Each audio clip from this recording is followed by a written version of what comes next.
Let's talk about the tune first, because, I mean, 17 Going Under. This is a really nice introduction, I guess, to this new era of Sam Fender. What's the story behind the tune? Where did it come from? Well, a lot of the second album is going to be, it's a lot more introspective. It's more personal, you know. Where I kind of was forced to look inward because of the whole lockdown malarkey. Normally I like, you know, most of my songs come from like pub crack, you know, like, and, you know, just a chat down the pub, I'll get a story from someone, you know, and I'll hear something and then I'll go home and finish off someone's conversation that I heard and then like turn it into a story and embellish it, you know. But this one was, I was kind of, because there was none of that and there was no sort of social stuff, I just sort of ended up sort of going inwards and looking at kind of growing up and what it was growing up in Shields and kind of what my life was like when I was a kid. Yeah. All that sort of stuff. And all the trials and tribulations of youth. So it's a coming of age record. Coming of age at Sam. I mean, Sam, you're not that old now, right? You're like 26. Just a bear, aye. No, but it's like I think there's a difference though. You know what I mean? There's definitely a difference from the beginning of my 20s. Like you have that kind of relentless fearlessness to your writing. Like, you know, you think you know everything. Yeah. Do you know what I mean? And then I realized that like halfway, once I hit 25, I was like, I don't know anything. Like I'm thick as mint. No, and so I just thought, you know, I wanted to write about stuff that I do know about, which is, you know, growing up in Shields and it became a lot more autobiographical. You know, there was a lot more sort of personal stories, which means subsequently that the record means so much more to me, you know. Yeah. So I'm getting excited for people to hear it. Like, definitely. And you say there that it was inspired by growing up in Shields, and I saw this video doing the rounds on Twitter of you doing what I assume is the music video for this up on a crane. Yeah. You got to tell us about this one, man, because that looked absolutely terrifying. In the treatment though, like we're gonna do a shot where you're like floating in the sky, like above your hometown. So I was like, all right, like, sound, and then. But I kind of thought it would just be like, you know, I don't have a green screen or something, or I'll just do something that. And then I turned up and there was a fucking crane. It's like there was a crane in a harness and like a platform that was just attached to some like what looked like the flimsiest bit of like rope ever. Yeah. And I was like, right, well, this is the last day on Earth. I'm gonna die. And I wasn't actually tethered to the top of the crane. I was just tethered to the platform. So like, it did not feel safe. Like, and I've got a bit of I'm a bit sketchy with heights, you know. I'm a bit like, so when I turned up and I saw the crane, I was like, I best not tell the director that I get vertigo. Because just decided to keep that one quiet. I just kept it quiet. I just like, I'd stiff up my lip. Like I was just like, I'm just going to do this and just hope to God that it goes all right and I don't like piss me pants, you know. Yeah. But it was fine. It was fine. It was just trying to keep your balance, you know. That's the kind, trying to keep your balance and look like you're kind of singing a song and being serious. Because it wobbles all over the place, you know. Like with the platform, especially once you go above the houses, it gets keep windy. So like I was trying to like just, you know, not fall over and look like a tit. What message would you give yourself, do you reckon, to your 17-year-old self? Because that's kind of the theme that's going on here, right? You know what it is? A million things. I mean, I did a little letter for the people who signed up to my email list. It was a letter to my 17-year-old self. I mean, I guess the main one is don't worry as much, because I spent a lot of worrying's kind of a thing in my family. Less of that, and you were right about sixth form. It was a complete waste of time. You might as well have like, you know, just dropped out and went and worked in the pub straight away, because I failed all my exams anyway. So, you know, would you save yourself 2 years there? I had 60% attendance for the whole 2 years, and I missed 2 days a week every week. But you were doing a lot of music then, right? Aye, yeah, and the rest. Aye, and it was just I wasn't. You know, I've got ADHD, like, so I'm proper, like, you know, I have the attention span of a toddler jacked up on unlimited pick and mix. So it's like, you know, to kind of to try and like do read English and that. But I like reading books, but if it's like, you know, if they're going to make you read Pride and Prejudice and you can't be asked with it, then it's like, you know, it's a nightmare. So it ain't gonna happen. But it was just I could have just left and went to the pub. That's the advice I would have told myself. Just literally leave and just write songs and work in the pub, because I probably would have, like, Hypersonic Missiles might have came out 2 years earlier. Yeah, we'd be on album 3 right now. Aye, this would be third record by now. Aye. Well, it is going to be the second record. I did want to ask Sam, like, have you got a name for it? Have you got a date that we can put in our calendars? We're looking at the beginning of October. I think it's maybe it's the 8th we're looking at. Yeah. I think off the top of my head. But yeah, man, so excited. Absolutely. I'm so proud of this record. Like, literally, like, it's for me personally, it's more important than the first one. So. And what are you calling it?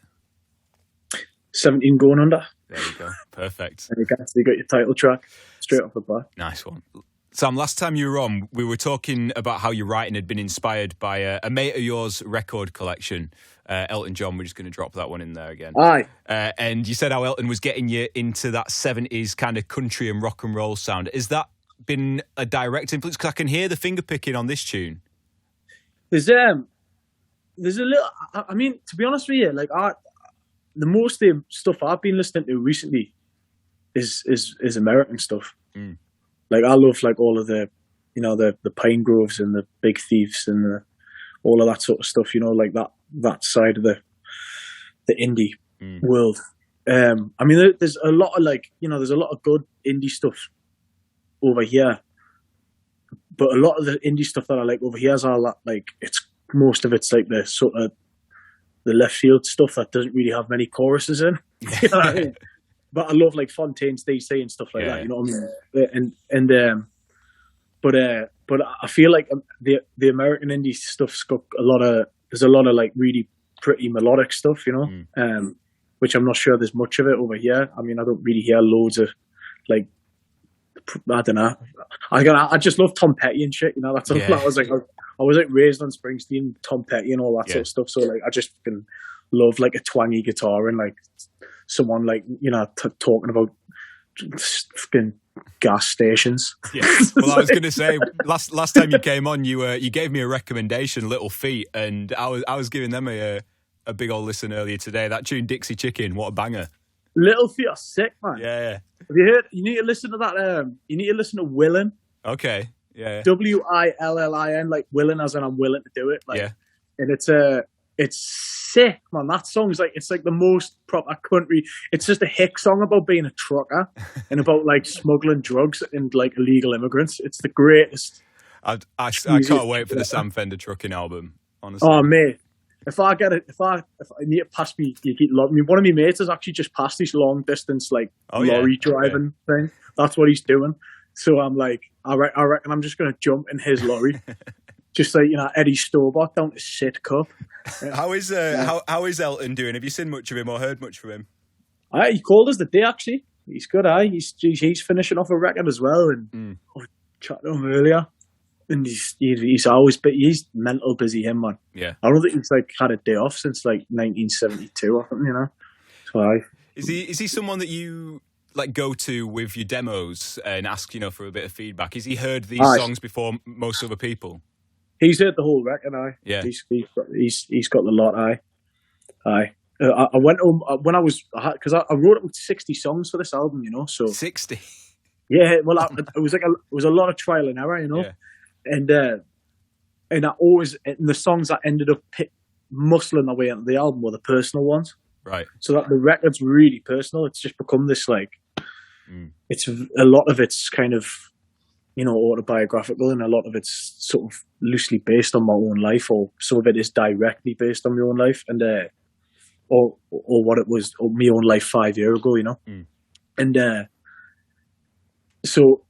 but I had like 60 tunes, and some of them weren't. So I was like shooting them off out and going like, "What do you think of this? What do you think of this?" Him and Paul Weller, only two people that I've been like sending it. I was like, they're like me two old legends that I was sending to, and Paul's the funniest. Like, there's this one track on that album that he was like,